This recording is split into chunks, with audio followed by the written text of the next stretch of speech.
வாழ்க வையகம், வாழ்க வையகம், வாழ்க வளமுடன். குரு வாழ்க, குருவே துணை. அனைத்து அன்பர்களுக்கும் என்னுடைய வணக்கங்களும், வாழ்க வளமுடன் என்ற வாழ்த்துக்களும். யோகமும் மனித மாண்பும் என்ற இந்த அற்புதமான கலையை பயின்று கொண்டிருக்கும் உங்கள் அனைவருக்கும் என்னுடைய வாழ்த்துக்கள். இன்றைக்கு நவீன காலத்திற்கான யோகா என்ற பாடத்திட்டத்தில் காயகல்பம் என்ற ஒரு அற்புதமான மாபெரும் பெருநிதி கலையை பற்றி தான் பார்க்க போகின்றோம். நண்பர்களே, அதற்கு முன்னதாக ஒரு சிறிய சிந்தனை செய்ய முற்பட்டுள்ளோம். மனிதன் நீண்ட ஆண்டு காலங்களாக இந்த உலகத்தில் வாழ்ந்து கொண்டிருக்கின்றான். தொடர்ந்து தன் ஆயுட்காலத்தை நீட்டிக் கொள்வதற்காக பல முயற்சிகளில் ஈடுபட்டுள்ளான். ஆனால் வெற்றி பெறவில்லை. ஏன் வெற்றி பெறவில்லை என்று பார்த்தால், அவன் ஒரு முக்கியமான தத்துவத்தை பற்றி ஆராய அவனுக்கு சூழ்நிலை அமையவில்லை என்று சொல்லலாம். அது என்ன தத்துவம் என்று பார்க்கும் பொழுது, உயிருடைய விளைவு, உயிர் தாங்கி எது என்பது அவனுக்கு கிடைக்கவில்லை. சித்தர் பெருமக்களுக்கு மட்டுமே அந்த சிறப்பான ஒரு தத்துவம் புரிய தொடங்கியது. அந்த புரிதலின் காரணமாக, ஆறாவது அறிவன் சிறப்பின் காரணமாக சித்தர்கள் நீண்ட நாள் வாழ்வதற்காகவும், ஆரோக்கியமாக வாழ்வதற்காகவும், இளமையோடு வாழ்வதற்காகவும், மரணத்தை தள்ளி போட்டு வாழ்வதற்காகவும் ஒரு மாபெரும் பயிற்சியை கண்டறிகிறார்கள். அதுதான் காயகல்ப பயிற்சி. என்னதான் காயகல்ப பயிற்சியை செய்து அதோடைய பலன்களை பல தலைமுறையினருக்கு கடத்தினாலும், அது கவிதைகள் பாங்கில் இருப்பதால் அது ஒரு மூடு மந்திரமாகவே நிறைய காலம் அமைந்து விட்டது.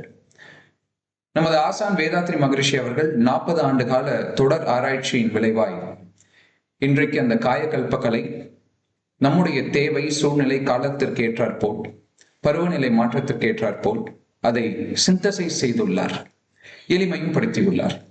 அப்பேற்பட்ட இந்த காயகல்ப பயிற்சி குண்டலினி யோகத்தின் ஒரு உச்சக்கட்ட பேர் என சொல்லலாம். இந்த காயகல்பம் என்றால், காயம் என்ற வார்த்தைக்கு உடல் என்று பொருள், கல்பம் என்ற வார்த்தைக்கு உறுதிப்படுத்துதல் என்று பொருள். ஆகவே உடலை உறுதிப்படுத்தக்கூடிய ஒரு மாபெரும் பயிற்சி தான் இந்த காயகல்ப பயிற்சி. இது உயிருக்கான ஒரு பயிற்சி. இதை பற்றி தொடர்ந்து சிந்திப்போம். இப்பொழுது மனிதன் எந்த தத்துவங்களால் ஆக்கப்பெற்றிருக்கிறான் என்பதை பற்றி சிந்திப்போம். 5 தத்துவங்களால் ஆக்கப்பட்டிருக்க. இந்த 5 தத்துவங்களை பற்றி புரிந்து கொள்வதற்கு முன்னம் இந்த 5 தத்துவங்களில் இருக்கக்கூடிய விளக்கத்தை நாம் தெரிந்து கொள்வது மிகவும் அவசியமாகிறது. ஏனென்றால் இன்றைக்கு இந்த காலகட்டத்திலே விஞ்ஞான அறிவு மிக சிறப்பாக இருக்கின்றது. செயலுக்கு விளைவு வருவதை மனிதன் நன்றாக உணர்ந்து கொள்கின்றான். ஆகவே இந்த தத்துவங்களை பற்றி ஆராய்வது மிகவும் இன்றியமையாத ஒன்றாக இருக்கிறது. இந்த 5 தத்துவங்களும் ஒன்றோடு ஒன்று சார்ந்து இருக்கிறது, இணைந்து இருக்கிறது. இந்த 5 தத்துவங்களில் ஏதாவது ஒரு தத்துவம் தேக்கம் பெற்றாலோ, இயக்க ஒழுங்கு குறைந்தாலோ, அதனால் மற்ற 4 தத்துவங்களும் சரியான முறையில் இயங்காது, குழப்பம் ஏற்படும்.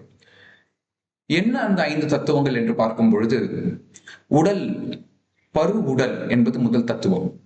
2வது தத்துவம் உயிர் சக்தி. 3வது தத்துவம் ஜீவ வித்து குழம்பு. 4வது தத்துவம் மனம். 5வது தத்துவம் ஜீவகாந்தம். இந்த 5 தத்துவங்களால் ஆனவன் தான் மனிதன். இதில் முதல் தத்துவத்தை எடுத்துக்கொள்வோம். உடல், அதாவது பரு உடல். இந்த பரு உடல் ஆனது சிற்றறைகளால் ஆக்கப்பட்டுள்ளது. செல்ஸ்னு சொல்லுவாங்க. இந்த சிற்றறைகள் கோடான கோடி கணக்கில் இருக்கின்றன, அடுக்கடுக்காக அடுக்கப்பட்டுள்ளன. இந்த சிற்றறைகளுடைய எண்ணிக்கைக்கு ஏற்றவாறும், வலுவுக்கு ஏற்றவாறும், அதாவது மாசுன்னு சொல்லலாம், இது ஒன்றோடு ஒன்று இணைந்து இருக்க வேண்டும் என்றால் இதற்கு காந்தம் தேவைப்படுகிறது. இயல்பாகவே இந்த சிற்றறைகளுக்கு இருபுறமும் காந்த கவர்ச்சியும் உண்டு. அதாவது துருவமைப்புன்னு சொல்லலாம். நார்த் போல், சவுத் போல் மாதிரி, வட துருவம், தென் துருவம் மாதிரி. இந்த துருவமைப்பு கவர்ச்சி சரியாக இருக்க வேண்டும் என்றால் ஜீவ காந்தம், அதாவது காந்த அழுத்தம் தேவைப்படுகிறது. இந்த காந்த அழுத்தம் சரியான விகிதாச்சாரத்தில் இருந்தால் மட்டும்தான் உடலில் இருக்கக்கூடிய சிற்றறைகளின் இயக்கம் சிறப்பாக நடைபெறும். அப்பொழுது இதற்கு ஒரு எடுத்துக்காட்டாக எதை பார்க்கலாம் என்றால், இப்போ ஒரு சின்ன கண்டெய்னர், ஒரு பாத்திரம் இருக்கிறது, அதுக்குள்ள சேஃப்டி பின் போட்டு வச்சிருக்கீங்க. ஒரு காந்த கல் எடுத்து அந்த சேஃப்டி பின் மேல, அதாவது அதிக அளவுல இருக்கக்கூடிய அந்த சேஃப்டி பின் மேல ஒரு காந்த கல்லை போட்டு மறுபடியும் மீண்டும் அந்த காந்த கல்லை மட்டும் மேலே உயர்த்தினால் கையை கொண்டு, அனைத்து பின்களும், அனைத்து இரும்பு பின்களும் ஒன்றோடு ஒன்று ஒன்றோடு ஒன்று ஒன்றோடு ஒன்று ஒரு செயின் மாதிரி தங்கிட்டு இருக்கும். இதை நம்ம எல்லாருமே பார்த்திருப்போம். இதுதான் காந்த கவர்ச்சி. அப்பொழுது அந்த எவ்வாறு அந்த பின்கள் ஒன்றோடு ஒன்று சேர்ந்திருக்கிறதோ அது போல நம் உடலில் இருக்கக்கூடிய அனைத்து சிற்றறிகளும் காந்தம் அழுத்தமாக மாற்றப்பெற்று அனைத்தையும் ஈர்த்து கோர்த்து பிடித்துள்ளது. உதாரணத்துக்கு ஒரு எக்ஸ்பெரிமெண்ட் பண்ண போறோம். நல்லா கண்களை மூடிக்கொண்டு கைகளை நல்லா தேய்ச்சிட்டு ஒரு 20 வினாடிகள் தேய்ச்சிட்டு, அப்புறம் லேசா உங்களுடைய ஆள்காட்டி விரல் எடுத்து உள்ளங்கையில, வலது கை உள்ளங்கையிலையும் இடது கை உள்ளங்கையிலையும் இந்த மாதிரி ஒரு ரொட்டேஷன் பண்ணிட்டு கைகளை இப்படி தூக்கி வச்சுக்கோங்க. 2 உள்ளங்கைகளுக்கு மத்தியில நல்ல ஒரு இடைவெளி இருக்க வேண்டும். இப்பொழுது ஒரு 30 வினாடிகள் உள்ளங்கையில நல்லா போக்கஸ் பண்ணிட்டு நல்ல கவனம் செலுத்தி விட்டு கொஞ்சம் அகற்றி கொண்டு போங்க, மீண்டும் பக்கத்துல கொண்டு வாங்க. அகற்றி கொண்டு போங்கள், மீண்டும் பக்கத்துல கொண்டு வாங்க. பக்கத்துல வர்றப்போ 2 உள்ளங்கைகளும் ஒட்டக்கூடாது. அகன்று போகும்பொழுது ரொம்ப அகன்றும் போயிடக்கூடாது. ஒரு மினிமல் டிஸ்டன்ஸ்ல இதை பண்ணிட்டு பா. அப்பொழுது இங்கே ஒரு காந்த கவர்ச்சி நம் அனைவருக்கும் தெரியும். உங்க எல்லாருக்கும் தெரியும்னு நான் நினைக்கிறேன். இந்த காந்தம் தான் இந்த உடலில் இருக்கக்கூடிய அனைத்து சிற்றறைகளையும் தாங்கிக் கொண்டிருக்கிறது. ஒரு அழுத்தம், ஒரு கவர்ச்சியை ஏற்படுத்தி கொண்டிருக்கின்றது. இந்த காந்தம் எங்கிருந்து நமக்கு கிடைக்கிறது என்பதுதான் அடுத்த சிந்தனையாக இருக்கிறது. இந்த காந்தம், ஜீவ காந்தம் எங்கிருந்து கிடைக்கிறது என்றால் உயிர் சக்தி உடைய சுழற்சியால் கிடைக்கிறது. உயிர் சக்தியுடைய இயக்கத்தால் கிடைக்கிறது. அப்போ உயிர் சக்தி என்றால் என்னவென்ற தத்துவத்தை பற்றி இப்பொழுது நாம் பார்க்க போகிறோம். ஏன் உயிர் சக்தியை பற்றி பார்க்க வேண்டும் என்றால், இந்த ஜீவகாந்தத்தின் அழுத்தம் சரியான விகிதாச்சாரத்தில் இருந்தால் மட்டும்தான் சிற்றறிகள் அனைத்துமே சிறப்பாக இயங்கும் என்று சொல்லிவிட்டேன். சிற்றறிகள் சரியாக இயங்கினால்தான் இரத்த ஓட்டம், வெப்ப ஓட்டம், காற்றோட்டமும் சிறப்பாக இயங்கும். இப்பொழுது மேற்படியாக உயிர் என்ற தத்துவத்தை பற்றி ஆராய தொடங்குவோம். உயிர் என்பது இறை துகள்களால் ஆன ஒரு கூட்டு. அதாவது ஒரு இறை துகள்ன்றது ஒரு சின்ன சின்ன ஃபார்மேட்டிவ் டஸ்ட் பார்ட்டிகல்ஸ் சொல்லுவாங்க. இதை காட்ஸ் பார்ட்டிகல்னும் என்று சொல்லலாம். இந்த காட்ஸ் பார்ட்டிகல்ஸால் ஆன ஒரு தொகுப்பு தான் உயிர் சக்தி என்று சொல்வார்கள். இந்த உயிருக்கு ஒரு அளவு இருக்கிறது என்பதை ஆயிரக்கணக்கான வருடங்களுக்கு முன்னாடி திருமூலர் அவர்கள் சொல்லியிருக்கிறார். அவர் என்ன சொல்றாரு அப்படின்னு பாத்தீங்கன்னா, ஒரு பசுவை எடுத்துக்கங்க. அந்த பசுவுடைய ஒரே ஒரு சின்ன ரோமத்தை எடுத்துக்கங்க. அந்த ரோமத்தை முதலில் 100 பங்குகளாக கூறிட சொல்கிறார். 100வது பங்கு ஒன்று வரும் அல்லவா, அதை மீண்டும் 1000 பங்குகளாக கூறிட சொல்கிறார். இப்பொழுது 1000வது பங்காக ஒன்று வரும் அல்லவா, அதை மேலும் 100,000 பங்குகளாக கூறிட சொல்கிறார். அப்போ 1,00,00,000 பங்கு போட சொல்றாரு. அதுல இருக்கக்கூடிய கடைசி வரக்கூடிய அந்த ரோமத்துடைய அளவு தான் உயிருடைய அளவு என்று சொல்கிறார். சீவனுடைய அளவு என்று சொல்கிறார். அப்போ அன்பர்களே, இந்த உயிர் சக்தி எவ்வளவு நுண்ணியதாக இருக்கிறது என்பதை பாருங்கள். அது மட்டுமின்றி இது அதிவேகத்தில் தன்னைத்தானே சுழற்சிக்கு உட்படுத்தி கொண்டிருக்கின்றது. இப்போ இறை துகள்களால் ஆனதுதான் இந்த உயிர் சக்தின்னு சொல்லிட்டோம். இது அதிவிரைவில் சுற்றி கொண்டிருக்கிறது என்று சொல்லிவிட்டோம். இது அதிவேகத்துல சுத்தும் பொழுது உள்ளுக்குள்ள இருக்கக்கூடிய இறை துகள்கள் பீரிட்டு வெளியே வந்துவிடும். சிறு சிறு இறை துகள்கள் வந்துகிட்டே இருக்கும். அப்படி வர்ற இறை துகள்கள் தான் ஜீவகாந்தமாக மாற்றம் பெறுகின்றன. இதனால் தான் ஜீவகாந்தத்துடைய அளவும் தன்மையும் திணிவும் எதை ஒத்து இருக்கிறது என்றால் உயிர் சக்தியை ஒற்று இருக்கிறது. அப்ப இந்த உயிர் சக்தியுடைய அளவும் தன்மையும் எந்த அளவுக்கு அதிகமாக இருக்கிறதோ அந்த அளவுக்கு தான் ஜீவகாந்தம் சிறப்பாக இருக்கிறது. எந்த அளவுக்கு ஜீவகாந்தம் சிறப்பாக இருக்கிறதோ அந்த அளவுக்கு உடல் சிற்றறைகள் அனைத்துமே சிறப்பாக இயங்குகின்றன. மனமும் சிறப்பாக இயங்குகிறது. இந்த உயிர் சக்தி இன்றியமையாத ஒன்றாக இருக்கிறது. இந்த உயிர் சக்தியை நவீன கால அறிவியலின் படி நாம் ஆராய்ந்தோம் என்றால் இதோடைய சைஸ், அதாவது திருமூலர் சொல்ற அளவும் இப்போ இருக்கிற மாடர்ன் சயின்ஸ் சொல்ற அளவும் ஒப்பிட்டு பார்க்கும் பொழுது ஏறத்தாழ எலக்ட்ரானுடைய சைஸுக்கு இது நெருங்கி வருகிறது. அதாவது பிளாங்க் கான்ஸ்டன்ட் படி இது 1.6 into 10 to the power of -35. அந்த அளவுக்கு நுணுகி சிறுமையாக இருக்கக்கூடியதான் இந்த எலக்ட்ரான். அதற்கு நெருங்கி வருவதுதான் திருமூலர் அவர்கள் சொல்லக்கூடிய இந்த சைஸ். அப்போ இது ரொம்ப சின்னது. இப்ப அடுத்த தத்துவத்திற்கு வருவோம். இது எப்படி காந்தமா மாறுதுன்றதை பார்க்கணும் இல்லையா? அறிவியல் மூலயமாகவும் பார்க்கணும் அல்லவா? அப்போ இந்த சயின்ஸ், மாடர்ன் டே சயின்ஸ் என்ன சொல்லுது அப்படின்னு பாத்தீங்கன்னா, எந்த ஒரு எலக்ட்ரான் சுழலும் பொழுதும் அதிலிருந்து ஒரு காந்த களம் எப்பொழுதும் வந்து கொண்டே இருக்கின்றன அப்படின்னு சொல்றாங்க. ஏனென்றால் காந்தத்தையும் உயிர் சக்தியும் தனித்தனியாக பிரித்து பார்க்கலாகாது. இந்த 5 தத்துவங்களையும் ஒன்றோடு ஒன்று பிரித்து பார்க்கலாகாது. ஆராய்ச்சிக்காக மட்டும்தான் இதை பிரித்து பார்க்கின்றோம், பகுத்து ஆராய்கின்றோம். ஆனால் அனைத்துமே தொகுத்து தான் இயங்கிக் கொண்டிருக்கின்றது. அப்போ இது அதிவேகமா சுத்துது, அதனால இறைத்துகள்கள் வெளியே வருகிறது, அதனால் ஜீவகாந்தம் என்ற ஒன்று ஏற்படுகிறது. அந்த ஜீவகாந்தம் உடல் சிற்றறைகளுடைய கவர்ச்சியை அழுத்தமாக தாங்கி பிடிக்கிறது. இவ்வளவு சிறப்புடைய இந்த உயிர் சக்தி எங்கிருந்து நமக்கு கிடைக்கிறது என்பதை பற்றி இப்பொழுது நாம் ஆராய போகிறோம். முதலில் உண்ணக்கூடிய உணவிலிருந்து இந்த உயிர் சக்தி நமக்கு கிடைக்கிறது. அருந்தக்கூடிய நீரிலிருந்தும் இந்த உயிர் சக்தி நமக்கு கிடைக்கிறது. இரண்டாவதாக காற்றிலிருந்து நமக்கு உயிர் சக்தி கிடைக்கிறது. மூன்றாவதாக இந்த பூமி ஒரு மிகப்பெரிய ரசாயனங்களாலும் உலோகங்களாலும் ஆன ஒரு 24,000 மைல்கள் சுற்றளவுடைய ஒரு உலோகத்தால் ஆன ஒரு உருண்டை வடிவம். இந்த உலகம் சுற்றும் பொழுது பலத்த பொருட்கள் எல்லாம் மையத்தை நோக்கி ஈர்க்கப்படுகின்றது. லேசான பொருட்கள் எல்லாம் மையத்தை நோக்கி விளக்கப்படுகிறது, மையத்தை விட்டு விளக்கப்படுகிறது. அப்போ மையத்தை நோக்கி எது அங்க இருக்கும் அப்படின்னு பாத்தீங்கன்னா கனத்த உலோகங்கள், உதாரணத்திற்கு யுரேனியம், தோரியம் போன்ற பலத்த உலோகங்கள் அங்கே சென்று அழுத்தம் அதிகமாக அதிகமாக, இது எல்லாமே ஐசோடோப்ஸ்னு சொல்லுவாங்க.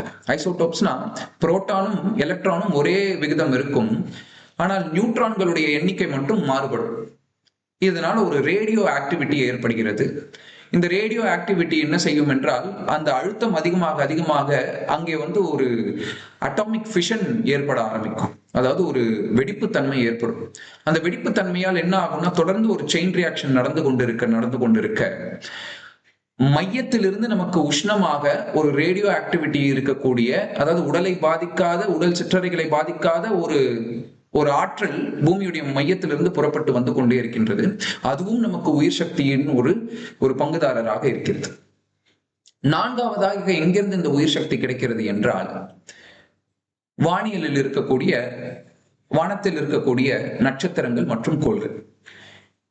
எல்லா நட்சத்திர கோள்களும் அணுக்களால் ஆகப்பட்டது. அணுக்களில் புரோட்டான், எலக்ட்ரான், நியூட்ரான் இருக்கும். அப்பொழுது எல்லாவற்றிலிருந்தும் காந்தம் வந்து கொண்டுதான் இருக்கிறது, எல்லாவற்றிலிருந்தும் ஆற்றல் வந்து கொண்டுதான் இருக்கிறது. அங்கிருந்து வரக்கூடிய ஆற்றலும் நமக்கு உயிர் சக்தியுடைய பங்குதாரராக இருக்கிறது. நண்பர்களே, இந்த 4 வகையில் உயிர் சக்தி நமக்கு கிடைத்துக் கொண்டே இருக்கிறது தினசரி வாழ்க்கையில். உயிர் சக்திக்கு ஏன் பற்றாக்குறை ஏற்படுகிறது, எங்கிருந்து கிடைக்குதுன்னு நம்ம ஆராய்ஞ்சிட்டோம். ஆனா ஏன் இது நமக்கு தேவைப்படுகிறது என்று பார்க்கும் பொழுது நம் உலகத்தை பற்றி சிறிது சிந்திக்க முற்படுகிறோம். நான் சொன்ன மாதிரி இந்த உலகம் உலோகங்களாலும் ரசாயனங்களாலும் ஆக்கப்பட்ட, மண் ஆக்கப்பட்ட ஒரு 24,000 மைல்கள் சுற்றளவு கூடிய ஒரு பெரிய கோள். இந்த கோள் தன்னைத்தானே சுற்றி கொண்டிருக்கிறது 1000 மைல் வேகத்தில். அது மட்டும் இல்ல, சூரியனையும் ஒரு 75,000 மைல் வேகத்தில் சுற்றி வலம் வந்து கொண்டிருக்கின்றது. இவ்வளவு வேகத்தில் செல்லக்கூடிய இந்த கோள் அந்த ஸ்பின்னிங் ஸ்பீடால, துல்லிய சமதள சீர்மை எனப்படக்கூடிய தத்துவத்தால், ஸ்பெசிபிக் கிராவிட்டி பிரின்சிபலால் மைய ஈர்ப்பு விசை ஏற்படுகிறது, மைய விலக்கு விசை ஏற்படுகிறது. இந்த மைய ஈர்ப்பு விசை, விலக்கு விசை ஏற்படுவதால் என்ன ஆகுவது என்றால், மனிதன் இந்த உலகத்துடைய மேற்பரப்புல வாழ்ந்து கொண்டிருக்கின்றான். இப்ப மைய ஈர்ப்பு விசையால் என்ன ஆகுதுன்னா, பருவுடல்ல இருக்கக்கூடிய அனைத்து சிற்றறைகளும் மையத்தை நோக்கி இழுக்கப்படுகின்றன. அதாவது உதிர்ந்துகிட்டே இருக்கும், இழுக்கப்பட்டு கொண்டே இருக்கும். ஒரு பலூன்ல காத்து நிரப்பி அந்த பலூனை விட்டுட்டா எங்க போகுங்க, எல்லாமே மேல் நோக்கி செல்லும். அதை விட லேசானது இந்த உயிர். அப்ப இந்த உயிர் மைய விலக்கு விசையால் உடலை விட்டு பிரிய வேண்டும் என்ற இயல்பதற்கு தானாகவே அமைந்து விடுகிறது. இந்த உடலை விட்டு உயிர் பிரிய வேண்டும் என்பதும், உடல் மையத்தை நோக்கி இழுக்கப்படுவதும், இந்த உயிர் இந்த உடலை விட்டு பிரிய ஒரு காலம் கணிசமாக அமைகிறது. அந்த காலம்தான் மனிதர்களுக்கு 120 ஆண்டு காலமாக, அந்தந்த ஜீவ இனங்களுக்கு ஒவ்வொரு காலமாக வாய்க்கப்படுகிறது. அப்ப இந்த 120 வருட காலம் இந்த உயிரும் இந்த உடலும் ஒன்றோடு ஒன்று இணக்கத்தோடு வாழ்வதற்கான எல்லா வசதி வாய்ப்பும் நமக்கு இருக்கிறது. அதை நாமே தடுத்துக் கொள்கின்றோம். அப்படி நாமே தடுத்துக் கொள்ளக்கூடிய செயல்களை சிறிது சிறிதாக உளப்பயிற்சி, உணவு பயிற்சி, உடற்பயிற்சியை கொண்டு சரி செய்து உயிரின் உற்பத்தி திறனை சிறப்பாக ஏற்படுத்தி, அது மட்டுமின்றி அதை சரியான விதத்தில் ரீசைக்கிள் மறுசுழற்சிக்கு உட்படுத்துவதுதான் இந்த காயகல்ப கலை. அப்போ இந்த உயிர் உடலை விட்டு ஒரு நாள் பிரியதான் போகிறது. ஆறாவது அறிவுக்கு ஒரு மிகச்சிறந்த ஆற்றல் உண்டு. இயற்கை நியதியை நன்றாக புரிந்து கொண்டு அதை சரியான முறையிலே நீட்டித்துக் கொள்ளக்கூடிய மனோநிலை மனிதர்களுக்கு மட்டும்தான் உண்டு. அப்படிதான் இந்த காயகல்ப பயிற்சியை நமக்கு சித்தர்கள் அருளியுள்ளார்கள். அன்பர்களே, ஒரு நாள் இந்த உயிர் உடலை விட்டு பிரியதான் போகிறது. அந்த உயிர் தொடர்ந்து உடல் இயக்கத்திற்காக ஜீவகாந்தமாக செலவாகிக் கொண்டே இருக்கின்றது. நிறைய செயல்களில் நாம் ஈடுபடும் பொழுது அந்த உயிர் செலவாகிக் கொண்டே இருக்கிறது. செலவாகும் இந்த உயிரை 4 இடங்களிலிருந்து நாம் பெறுகிறோம் என்பதை பார்த்து விட்டோம். இந்த பெற்ற உயிரை உடலோடு தாங்கி பிடிப்பதற்கு ஒரு திரவியம் தேவைப்படுகிறது, ஒரு திரவம் தேவைப்படுகிறது, ஒரு ஃபீல்டு தேவைப்படுது. அதாவது ஒரு களம், ஒரு ஆற்றல் களம் தேவைப்படுகிறது. அப்பேற்பட்ட களத்தை நாம் இயல்பாகவே ஏற்படுத்த வேண்டும் என்பதற்காகத்தான் நமக்கு பசி என்ற ஒரு உணர்வு ஏற்படுகிறது. இந்த பசி என்ற ஒரு உணர்வு ஏற்படும் பொழுது நாம் உணவு உண்கின்றோம். அந்த உணவு ரசமாக மாறுகிறது, ரசத்தில் ஒரு பங்கு ரத்தமாக மாறுகிறது, ரத்தத்தில் ஒரு பங்கு தசையாக மாறுகிறது, தசையில் ஒரு பங்கு கொழுப்பாக மாறுகிறது, கொழுப்பில் ஒரு பங்கு எலும்பாக மாறுகிறது, எலும்பில் ஒரு பங்கு மஜ்ஜையாக மாறுகிறது. நன்றாக புரிந்து கொள்ளுங்கள், எலும்பிலிருந்து ஒரு பங்கு மஜ்ஜையாக மாறுகிறது, போன் மேரோ என்று சொல்வார்கள். இந்த மஜ்ஜையிலிருந்து ஒரு பங்கு தான் ஜீவ வித்து குழம்பாக மாறுகிறது.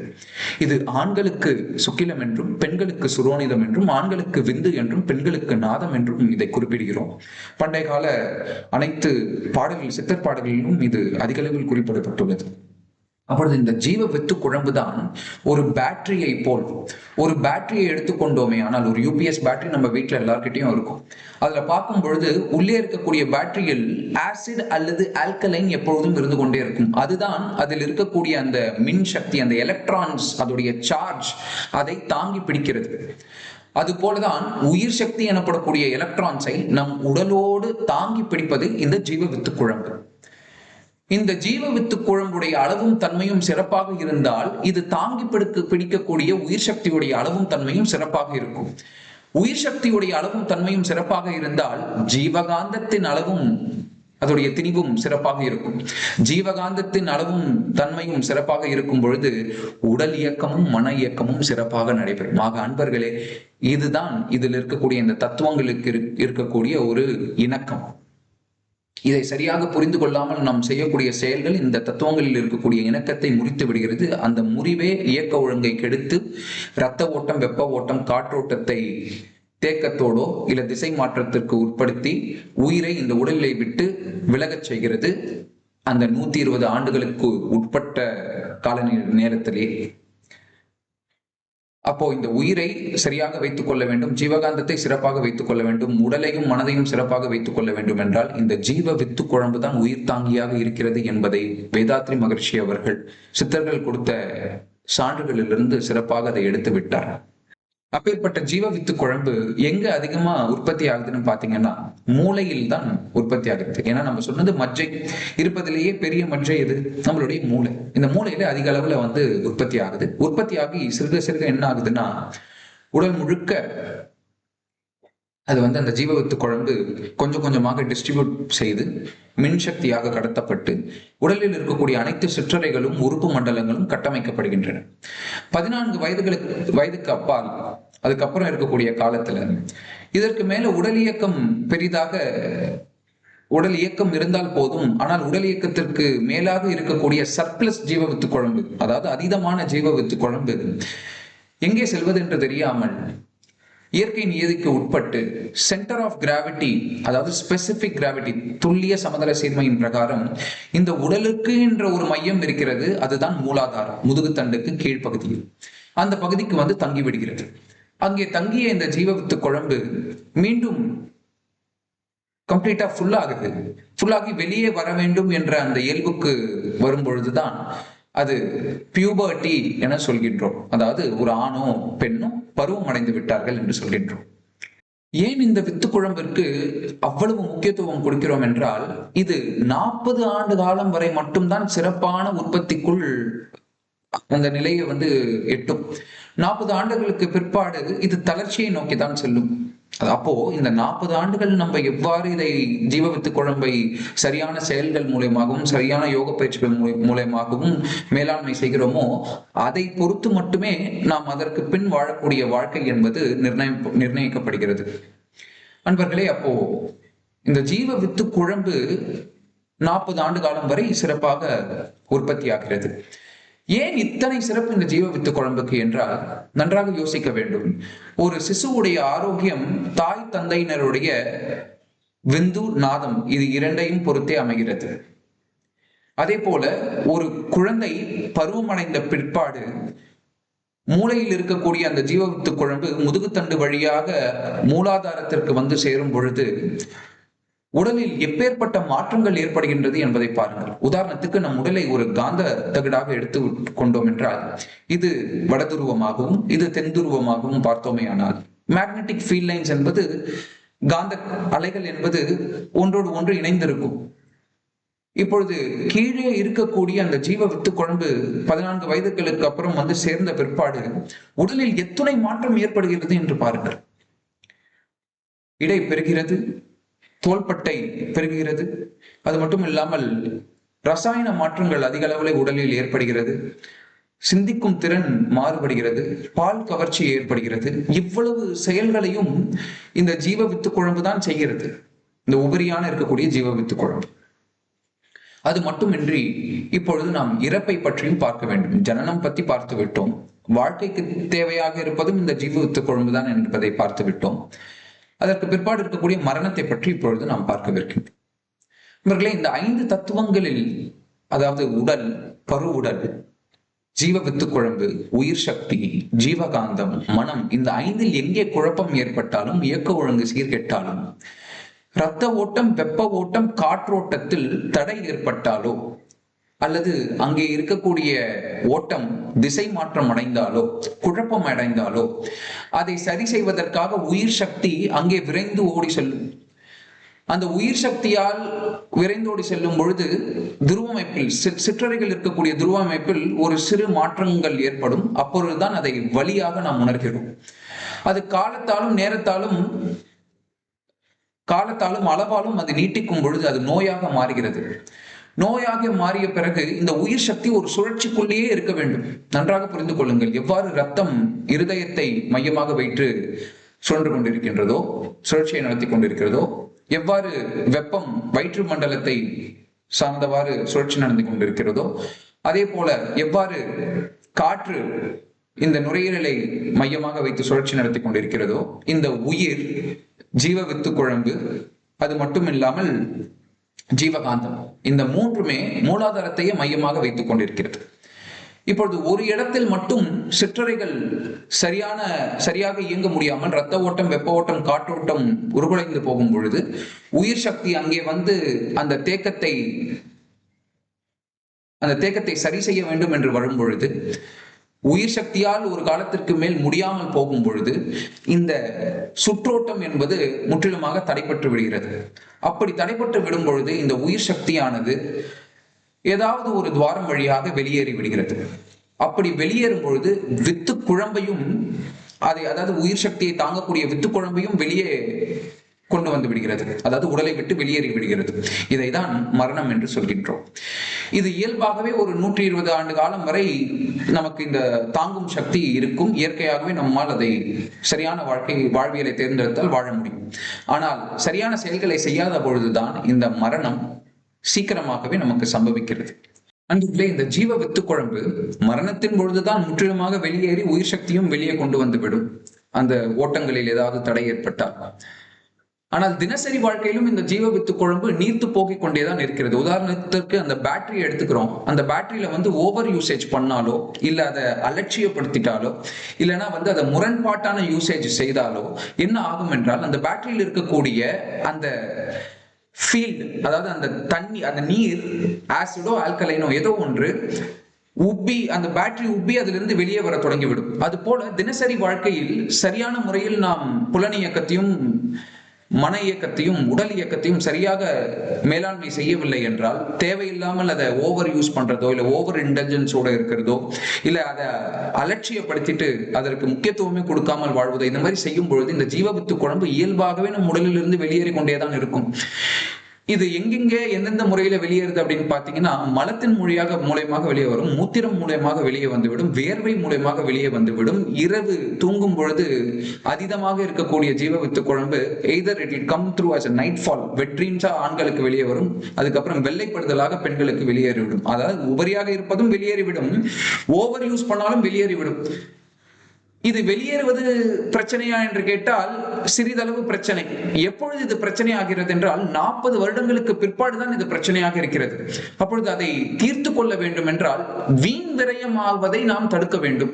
எவ்வாறு வீண் விரயமாகுவதை தடுக்க முடியும் அப்படி என்றால், எதுலாம் ஓவர் டைலூஷன் ஏற்படும் அப்படின்னு பாத்தீங்கன்னா, 5 அளவு முறையை கடைபிடிக்காத பொழுது, நான் ஏற்கனவே சொன்னேன், ஒரு விஷயத்தை அலட்சியம் செய்யும் பொழுது, முரண்பாடான உபயோகம் செய்யும் பொழுது, இல்லைன்னா ஓவர் இன்டெலிஜென்ஸ் அதிகமாக மிதமிஞ்சிய அளவுக்கு அதை உபயோகம் செய்யும் பொழுது, அப்ப எந்தெந்த அந்த 5 செயல்கள் அப்படின்னு பாத்தீங்கன்னா, உணவில் அளவு முறை இருக்க வேண்டும். அதை பற்றி நீங்கள் இன்னும் போக போக இருக்கக்கூடிய பாடத்திட்டங்கள்ல பார்ப்பீங்க. இரண்டாவது, உழைப்புல அளவு முறை இருக்க வேண்டும், உறக்கத்தில் அளவு முறை இருக்க வேண்டும், உடல் உறவில் பருவம் வந்தோருக்கு உடல் உறவில் இருக்க வேண்டும். அது மட்டும் இல்லாமல் பருவத்திற்கு வராத குழந்தைகள் இருக்கிறார்கள் அல்லவா, அவர்களுக்கு புலன் கவர்ச்சின்னு சொல்லலாம். இது அடல்ட்ஸுக்கும் ஒண்ணுதான், பருவம் அடைந்தோருக்கும் பருவம் இல்லாதவர்களுக்கோ புலன் கவர்ச்சி என்பது அதீதமாக இருக்கக்கூடாது. அதே போல உடல் உறவு என்பது பருவம் வந்தவர்களுக்கு. 5வதாக இருப்பது எண்ணம். எண்ணத்திலும் அளவு இருக்க வேண்டும், நல்ல எண்ணங்களை மட்டுமே எண்ண வேண்டும். எண்ணங்களுக்கு மட்டும் ஒரு உதாரணம் சொல்லணும்னா, தனக்கோ பிறருக்கோ தற்காலத்திலோ பிற்காலத்திலோ உடலுக்கோ உயிருக்கோ துன்பம் தராத ஒரு எண்ணம் இருந்தால்தான் நம் உடலில் இருக்கக்கூடிய சிற்றறைகளும் மன இயக்கத்தால் சிறப்பாக இயங்கிக் கொண்டிருக்கும். தீய எண்ணங்கள் வந்ததே ஆனால் இந்த ஜீவகாந்தம் முற்றிலுமாக செலவாகிவிடும். இந்த ஜீவகாந்தம் செலவாகி விடும் பொழுது உயிர் சக்தி செலவாகிவிடும். உயிர் சக்தி செலவாகி விடும் பொழுது அதை தாங்கி இருக்கக்கூடிய ஜீவ வித்து குழம்பு நீர்த்து போகிவிடும். நீர்த்து போகிவிட்டது என்றால் என்ன ஆகும்? ஆட்டோமேட்டிக்கா மலம் மூலயமாகவோ ஜலம் மூலயமாகவோ அல்லது வேர்வை மூலயமாகவோ ஏதோ ஒரு வகையில் அது உடலை விட்டு வெளியேறிவிடும். இது ஒரு பொக்கிஷமாக இருப்பதால் இதை மறுசுழற்சிக்கு உட்படுத்த வேண்டும் என்பதற்காகத்தான் வேதாத்ரி மகரிஷி அவர்கள் இதை காயகல்ப பயிற்சியில் கொண்டு வந்துள்ளார். இப்போ இந்த மிதமிஞ்சிய யூசேஜ் எல்லாம் கம்மி பண்ணணும் ஒரு பக்கம், அது மட்டுமின்றி சரியான முறையில் இதை மறுசுழற்சிக்கு உட்படுத்த வேண்டும். அன்பர்களே, இங்கதான் காயகல்பம் ஒரு வரப்பிரசாதமாக நமக்கு அமைகிறது. இப்பொழுது காயகல்ப பயிற்சி என்றால் என்னவென்பதை பற்றி பார்ப்போம். இப்பொழுது விந்து சக்தி வெளியேறினால் தானே அதை மரணம் என்று கூறுகிறோம்.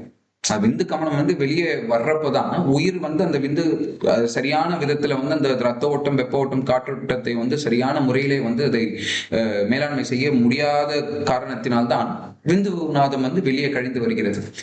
இது நீர்த்து போகிறதால் தான் இது ஆகிறது என்பதை கண்டறிந்த சித்தர்கள் இது நீர்த்து போக விடாமல் தடுப்பதற்கான ஒரு பயிற்சி முறைகளை வடிவமைக்கிறார்கள்.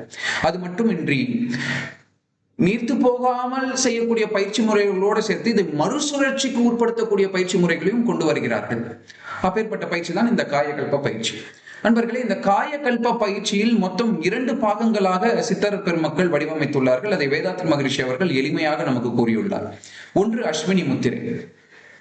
அனைத்து நரம்புகளும் முடியும் இடம், மடங்கும் இடமாக இந்த ஆனல் ஸ்பிரிண்டர் மசில்ஸ் அமைகிறது. ஒவ்வொரு இடத்துலையும் அந்த மாதிரி ஒரு மண்டலம் இருக்கிறது. ஆனாலும் அதிக அளவுல நரம்புகள் மடங்கக்கூடிய இடம், அதுக்கப்புறம் முடியக்கூடிய இடம் ஆசனவாய் பகுதி. இந்த ஆசனவாய் பகுதியில் இருக்கக்கூடிய அந்த ஆனல் தசை பகுதி அனைத்து நரம்புகளோட இணைப்பில் இருப்பதால் அங்கே நாம் ஒரு ரிதமேட்டிக் மூவ்மெண்ட் கொடுக்கும் பொழுது, அதற்கு ஒரு பயிற்சி கொடுக்கும் பொழுது நரம்பு மண்டலம் அனைத்துமே முறுக்கேற்றப்படுகிறது. இதுதான் டோனிங் அப் ஆஃப் நர்வ்ஸ் அப்படின்னு சொல்றாங்க. நரம்பு ஊக்கம் என்று சொல்வார்.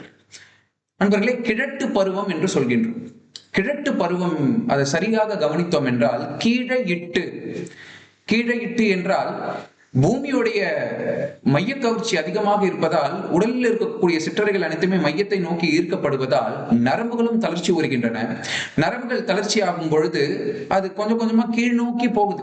அந்த கீழ் நோக்கி போற அந்த பருவத்தை தான் கிழட்டு பருவம் என்று சொல்கின்றோம். அப்படி கீழ்நோக்கி போகாமல் இருக்க வேண்டும் என்றால் நரம்புகளை ஊக்கப்படுத்த வேண்டும். அதற்காகத்தான் அஸ்வினி முத்திரை பயிற்சி. இது குதிரையை பார்த்து குதிரையுடைய வாழ்வியலிருந்து சித்தர் பெருமக்கள் அவர்கள் ஆராய்ச்சி செய்து அதனுடைய பலனாக கண்டதுதான் நமக்கு இப்பொழுது காயகல்ப கலையாக கொடுத்துள்ளார்கள். இரண்டாவதாக இருப்பது ஓஜஸ் மூச்சு. நண்பர்களே, உபரியாக இருக்கக்கூடிய இந்த ஜீவ வித்து குழம்பு, இதை பதங்கமாக்குதல் என்ற வார்த்தையை வேதாத்ரி மகரிஷி அவர்கள் பயன்படுத்துகிறார் கவிதைகள்ல. பதங்கமாக்குதல் அப்படின்னா என்னன்னா, இதை வேதியியல் மாற்றத்தில் சொல்லணும்னா சப்ளிமேஷன் அப்படின்னு சொல்லுவாங்க. இப்பொழுது ஒரு கற்பூரத்தை எடுத்துக்கொள்கின்றோம். கற்பூரத்தை ஒரு தட்டில் வைத்து அந்த தட்டை லேசாக சூடு ஏற்றினால் என்ன ஆகும்? அந்த கற்பூரம் புகைப்பாங்குக்கு, அதாவது வாயுவாக மாறிவிடும். இதுதான் சப்ளிமேஷன் ப்ராசஸ். இப்பொழுது மூலாதாரத்தில் இருக்கக்கூடிய உபரியான ஜீவ வித்து குழம்பை சிறிது சிறிதாக இந்த அஸ்வினி முதிரை போன்ற பயிற்சியும் சரியான யோக பயிற்சியும் செய்யும் பொழுது அங்கே இருக்கக்கூடிய ஜீவ வித்து குழம்பானது வாயுவாக மாற்றப்படுகிறது. இந்த வாயுவாக மாற்றப்படக்கூடிய ஜீவ வித்து குழம்பு சுத்த சக்தி, இந்த வாயுவில் இருக்கக்கூடியதான் சுத்த சக்தின்னு சொல்லுவாங்க. எக்டோபிளாசம், ரொம்ப பியூரஸ்ட் ஃபார்ம் ஆஃப் எனர்ஜி தான் ஓஜஸ் அப்படின்னு சொல்லுவாங்க. இந்த ஓஜஸை பிரித்து எடுத்து அதை மீண்டும் எங்கே ஜீவ வித்து குழம்பு உற்பத்தி ஆகிறதோ அங்கேயே கொண்டு வந்து சேர்க்கிறார்கள். இப்போ ஒரு கேஸ் இருக்குது, அதாவது இப்போ ஒரு அயோடின் இருக்குது. அயோடினை பர்பிள் கலர்ல இருக்குங்க அயோடின். இந்த அயோடினை போட்டு நீங்க ஹீட் பண்ணீங்கன்னா வாயு ஃபார்முக்கு மாறிடும், அதாவது ஒரு கேஷியஸ் ஸ்டேட்டுக்கு மாறிடும். மாறின கேஸை நீங்க மேல குளிர்விச்சிங்கன்னா, அதாவது ஒரு ஐஸ் கட்டி போட்ட ஒரு பாத்திரத்தை கொண்டு வந்து வச்சீங்கன்னா அது மீண்டும் மேலே சென்று பியூரஸ்ட் ஃபார்ம் ஆஃப் அயோடின் அங்க கிடைக்கும். கீழே இருக்கிற அதே அயோடின் தான், அதை சுத்திகரிப்புக்காக மீண்டும் மேலே கொண்டு சென்று அந்த வாயுவை குளிர்விக்கும் பொழுது மீண்டும் ஒரு படலங்களா, அதாவது கிறிஸ்டல் ஃபார்முக்கு கொண்டு வரப்படும். அதே போலதான் இந்த ஜீவ வித்து குழம்பு பதங்கமாக்கப்படும் பொழுது சுத்த சக்தியானது பிரித்தெடுக்கப்பட்டு மூளை எங்க ஜீவ வித்து குழம்பு உற்பத்தி ஆகுதோ அங்கேயே கொண்டு போய் இணைச்சிடறோம். இந்த இணைக்கிற இந்த ப்ராசஸ், அதை பிரிச்சு எடுக்கிற அந்த ப்ராசஸ் பேர் தான் ஓஜஸ் மூச்சு என்று சொல்வார்கள். இந்த ஓஜஸ் மூச்சை பொறுத்தவரையில் மிக கவனமாக செய்ய வேண்டும். பாவனை மிக மிக அவசியம். இந்த மூச்சை இழுக்கும் பொழுது கீழே இருந்து பதங்கமாக்கப்பட்ட ஜீவ வித்து குழம்பு வாயுவாக சுத்த சக்தியாக மேலெழும்பி உச்சந்தலைக்கு வரும் போல் நம்ம பாவனை செய்ய வேண்டும். மூச்சை விடும் பொழுது அந்த எப்படி விடணும்ன்றது சொல்லி தருவாங்க. மூச்சை விடும் பொழுது அது உடல் முழுக்க அந்த சக்தி மீண்டும் பரவுவது போல நம்ம பாவனை செய்யும் பொழுது அது நாலாவட்டத்தில் ஒரு 10 ஆண்டுகள் தொடர்ந்து செய்தால் மட்டுமே தான் அதற்கான முழு பலனையும் நாம் அனுபவிப்போம். ஆக அன்பர்களே, இந்த காயகல்ப பயிற்சி ஒரு நாளைக்கு 10 வருடம் செய்யணும்னு சொல்லிட்டோம். ஆனா ஒரு நாளைக்கு எவ்வளவு நேரம் நம்ம இதற்கு ஒதுக்க வேண்டும் என்றால் ஏறக்குறைய ஒரு 10 நிமிடங்கள் ஒதுக்கினால் போதும். 10 நிமிடம் கூட ஆகாது, 10 நிமிடத்துக்கு நடுதான். காலையில செய்யக்கூடிய 3 பயிற்சிகள், சாயங்காலம் செய்யக்கூடிய 3 பயிற்சிகள், இது 6 பயிற்சி, 6 நிமிடங்கள் வருகிறது. 3 வேளை உணவு உட்கொள்பவர்கள் 3 நிமிடத்திற்கான பயிற்சி 9 நிமிடம். மீண்டும் இரவு தூங்குவதற்கு முன் செய்யக்கூடிய பயிற்சி அது 1 நிமிடம். ஆக மொத்தத்தில் 10 நிமிடங்கள் தான். இந்த 10 நிமிடங்களை தொடர்ந்து ஒரு 10 ஆண்டு காலம் செய்து வர வேண்டும். அதாவது ஒரு 3 மாதமாவது தொடர்ந்து செய்தால் மட்டும்தான் சில பலன்களை பிரமிக்கத்தக்க பலன்களை 3 மாதத்திலே நாம் அனுபவிக்கலாம். ஆனால் வேதாத்ரி மகரிஷி சொல்லக்கூடிய இந்த பதங்கமாக்கும் பலன் ஒரு 10 வருட காலங்கள் செய்யணும். இது ஆன்மீக வாழ்க்கை வாழ்பவர்களுக்கு இது ஒரு பெருநிதியாக அமைகிறது. அன்பர்களே, இப்பொழுது இந்த காயகல்ப பயிற்சியை செய்வதற்கான விதிமுறைகளை நாம் பார்க்கவிருக்கின்றோம். பருவம் வந்தவுடன் தான் இந்த பயிற்சியை கற்றுக்கொள்ள வேண்டும். அது 14 வயதுக்கு மேலே இருந்தால் அது சரியாக இருக்கும். இந்த பயிற்சியை செய்யும் பொழுது விரிப்பு விரித்துதான் இந்த பயிற்சியை செய்ய வேண்டும்.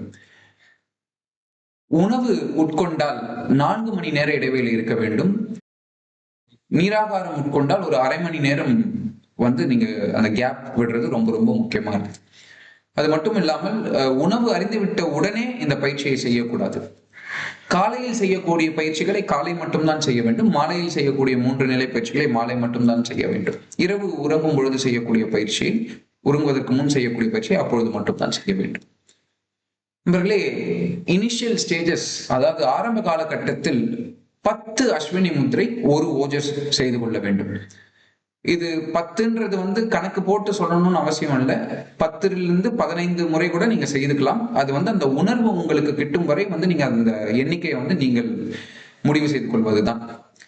ஒரு மாதம் அல்லது ஒரு 2 மாதம் காலம் மாற மாற மாற போக தொடர்ந்து பயிற்சி பழக மீண்டும் நீங்கள் 20 அஸ்வினி முத்திரை தொடர்ந்து செய்து 2 ஓஜஸ் மூச்சுகளை நீங்கள் போட்டுக்கொள்ளலாம். இருதய நோய் இருப்பவர்கள், ஏதாவது ஹார்ட் கண்டிஷன்ஸ்ல இருக்கிறவங்க இந்த ஓஜஸ் மூச்சை மட்டும் லேசாக போட வேண்டும். அதே போல பெண்களும் இந்த ஓஜஸ் மூச்சை மிக லேசாக லகுவாக போட வேண்டும். ஆண்கள் நல்ல பீரிட்டு போடலாம், பெண்கள் அதை ரொம்ப கணிசமான பிரஷர் மட்டும்தான் கொடுக்கணும். மாதவிடாய் காலங்கள்ல பெண்கள் இந்த பயிற்சியை செய்வதை தவிர்க்க வேண்டும். அதாவது அந்த 3 to 5 நாட்கள் வரைக்கும் முற்றிலுமாக இந்த பயிற்சி செய்வது தவிர்த்து விட வேண்டும். பிரெக்னன்சி பீரியட், அதாவது கருத்தரித்த காலத்தில் இருக்கும் பொழுது முதல் 3 மாதங்களுக்கு அனைத்து நிலைகளிலும் ஓஜஸும் அஸ்வினி முத்ரை இரண்டுமே சேர்ந்து செய்யலாம், பழகலாம் அந்த பயிற்சியை. 3 மாதங்கள் கழித்து எல்லா நிலைகளிலும் அஸ்வினி முத்ரை மட்டும் போட்டுக்கொண்டே இருக்கலாம். எப்பொழுதெல்லாம் வயிறு காலியாக இருக்கிற மாதிரி நீங்க ஃபீல் பண்றீங்களோ அப்பயும் வெறும் அஸ்வினி முத்ரை மட்டுமே போட்டுக்கொண்டு வந்தால் சுகப்பிரசவம் நடப்பதற்கான வாய்ப்புகள் சூழ்நிலைகள் நம் அதிகப்படுத்தி கொண்டே இருக்கும். தொடர்ந்து அந்த பயிற்சியை செய்ய வேண்டும். நண்பர்களே, இதுதான் பொது விதிகளாக இருக்கின்றன. இந்த காயகல்ப பயிற்சி பிரம்மச்சரியம் கடைபிடிப்பவர்களுக்கும் ஒரு மிகப்பெரிய வரப்பிரசாதம். இல்லற வாழ்க்கையை நடத்தி கொண்டிருப்பவர்களுக்கும் இது சிறந்த வரப்பிரசாதம். பிள்ளை பேறு பெற வேண்டும் என்பவர்களுக்கும் சிறந்த வரப்பிரசாதம். பிள்ளை பேறு பெற வேண்டும் என்று எண்ணுபவர்களுக்கு கருவிலேயே திருவுடைய குழந்தை பிறக்கும் என்பது, இந்த காயகல்ப பயிற்சியை தொடர்ந்து செய்து வந்தால் அந்த மாதிரி ஒரு குழந்தை பிறக்கும் என்று வேதாத்ரி மகரிஷி அவர்கள் நிறைய இடத்துல அதை குறிப்பிட்டு உள்ளார். உடல் கட்டு சிறப்பாக இருக்கும், மன இயக்கம் சிறப்பாக இருக்கும். ஏனென்றால் அனைத்திற்கும் காரணியாக இருக்கக்கூடிய இந்த ஜீவ வித்து குழம்பு தூய்மைப்படுத்தப்படும் பொழுது அதுதான் எல்லா ப்ளூ பிரிண்டையும் வச்சிருக்குது. ஒரு குழந்தை உடைய உடல் நலம் எவ்வாறு நிர்ணயிக்கப்படுகிறது என்றால், தாயும் தந்தையும் உடலுறவு வைத்துக் கொண்டிருக்கும் பொழுது என்ன விதமான ரசாயன மாற்றங்களுக்கு உட்படுகின்றன என்பதை பொறுத்தும், விந்துநாதத்தில் இருக்கக்கூடிய அந்த சுத்தமான தன்மை எந்த அளவுக்கு இருக்குதுன்றதை பொறுத்தும், அந்த கருத்தரித்தவுடன் அந்த தாயுடைய அந்த கர்ப்பகாலம் எவ்வாறு இருக்கிறது என்பதை பொறுத்து மட்டுமே தான் ஒரு சிசுவுடைய உடல் நலமும் மன இயக்கமும் பெரிதளவில் நிர்ணயிக்கப்படுகிறது. அதனால்தான் இந்த காயகல்ப பயிற்சியை சரியாக முறையாக கற்றுக்கொண்டு அதை தொடர்ந்து செய்து வர வர வர வர விதிகளுக்கு உட்பட்டு செய்து வரும் பொழுது நிறைய நல்ல மாற்றங்கள் நம் வாழ்வில் நிகழும். இதனால் பர்சனலாகவும் நல்லா இருக்கலாம், ஃபேமிலி வைஸும் நல்லா இருக்கலாம், இந்த உலகமே நன்றாக இருக்கும் என்பது வேதாத்ரி மகரிஷி அவர்களுடைய கூற்று. தொடர்ந்து பலன்களை பற்றி சிந்திப்போம். பலன்கள் ஏராளம். 10 நிமிடம் தான் இருந்தாலும் பலன்கள் ஏராளம். முதல் விஷயம், கண்கள் மிக நன்றாக இயங்க தொடங்கும். உடலிலே தேஜஸ், அதாவது பொலிவு ஏற்பட ஆரம்பிக்கும். ஒரு வசீகரமான ஒரு தோற்றம் ஏற்பட ஆரம்பிக்கும். அதற்கடுத்து சரும பிரச்சனை கொஞ்சம் கொஞ்சமாக தொடர்ந்து செய்ய செய்ய செய்ய, இந்த பயிற்சியை பழக பழக பழக சரும பிரச்சனை நீங்க தொடங்கும். நீரழிவு நோய் சிறிது சிறிதாக கட்டுக்குள் வரும். காலப்போக்கில் அதன் தொடர்ந்து நீங்க உணவு கட்டுப்பாடோட இந்த பயிற்சியை தொடர்ந்து செய்து வரும் பொழுது நீரழிவே கூட முற்றிலுமாக குணமடையும் என்று சொல்கின்றார். ஆனால் தொடர்ந்து பயிற்சி செய்ய வேண்டும். அதை தவிர்த்து ஆஸ்துமா போன்ற பிரச்சனையிலிருந்து தீர்வு காணலாம். பைல்ஸ், கான்ஸ்டிபேஷன், அதாவது மூலம், அது மட்டுமல்லாமல் மலம் இறுகி போகிறது அல்லவா, அதிலிருந்தும் நமக்கு ஒரு தீர்வு ஏற்படும் இந்த காயகல்ப பயிற்சி செய்வதா, தொடர்ந்து செய்வதா. நண்பர்களே, அது மட்டுமின்றி கருப்பை சார்ந்த பிரச்சனைகள் பெண்களுக்கு இருந்தால் உடனே ஒரு மாற்றம் இந்த பயிற்சியை ஒரு மாத காலம் செய்தாலே அதுல தெரிய ஆரம்பிக்கும். சரியான உணவு பழக்க வழக்கங்களோடு குண்டலினி யோகத்தை, அதாவது தவ பயிற்சியோடு செய்து வரும் பொழுது அதற்கான பலன்களை பார்க்கலாம். இருதய நோய் இருப்பவர்கள் இந்த ஓஜஸ் மூச்சை மட்டும் கொஞ்சம் பக்குவமா விடணும். குண்டலினி யோகத்தில் இருக்கக்கூடிய சில பயிற்சி முறைகள், அதாவது இந்த தவ பயிற்சி முறைகளோட சேர்ந்து இந்த காயகல்ப யோகம் செய்யும் பொழுது மன அழுத்தம் இதெல்லாமே சரியாக தொடங்கிவிடும். அது மட்டுமின்றி அன்பர்களே, புத்தி கூர்மை பெருக ஆரம்பிக்கும், கவனம் பெருக ஆரம்பிக்கும், ஞாபக சக்தி பெருக ஆரம்பிக்கும். மாணவர்களுக்கு, அதாவது இளமையில் இருப்பவர்கள் படிப்பில் மிகச்சிறந்த அளவில் முன்னேறலாம் இந்த பயிற்சியை தொடர்ந்து செய்து வந்தார். இரவு விந்து கழிவது, வெள்ளைப்படுதல் ஏற்படுவது, அப்புறம் மாதவிடாயில் இருக்கக்கூடிய கோளாறுகள் கண்டிப்பாக இந்த பயிற்சி செய்யும் போது அகல ஆரம்பிக்கும். அதற்கான PhD ஆய்வாராய்ச்சி கட்டுரைகளே நிறைய இருக்கிறது நம்மிடம். இப்ப இவ்வளவு மகிமைகள் உடைய இந்த காயகல்ப பயிற்சி ஆன்மீக வளர்ச்சிக்கு, ஆன்மீக முன்னேற்றத்திற்கு அதைவிட சிறந்த பங்கு ஆற்றும். தொடர்ந்து செய்து வந்தார். இவ்வளவு பலன்கள் உடைய இந்த பயிற்சியை நீங்களும் உங்கள் அன்பு குடும்பத்தாரும் சரியான முறையிலேயே மன்றத்திற்கு சென்றோ அல்லது இந்த மாதிரி பல்கலைக்கழக படிப்பை தேர்ந்தெடுத்தோ இந்த பயிற்சிகளை கற்றுக்கொண்டு வாழ்வில் அனைத்து வளங்களையும் சிறப்பாக பெற வேண்டும் என்று குருவின் நினைவில் இருந்து வாழ்த்துகிறேன். வையமெல்லாம் வாழட்டும் வாழ்க்கை நலம் காத்தினிதாய், வளரட்டும் மெய்யறிவு வாழ்க்கை இன்பம் தூய்த்தலிலே, தூய மெய்ப்பொருள் நாட்டம் உலகெங்கும் மக்களிடம் ஓங்குக மேல் ஓங்குக எனும் எண்ணமெல்லாம் ஒன்றுபடும். நீங்களும் உங்கள் அன்பு குடும்பமும் வாழ்க வளமுடன் என்று வாழ்த்தி அருட்பேராட்சி கருணையினால் உடல் நலம், நீல ஆயுள், நிறை செல்வம், உயர் புகழ், மெய்ஞானம் ஓங்கி வாழ்வீர்கள். வாழ்க வையகம், வாழ்க வளங்கள். குருவே துணை.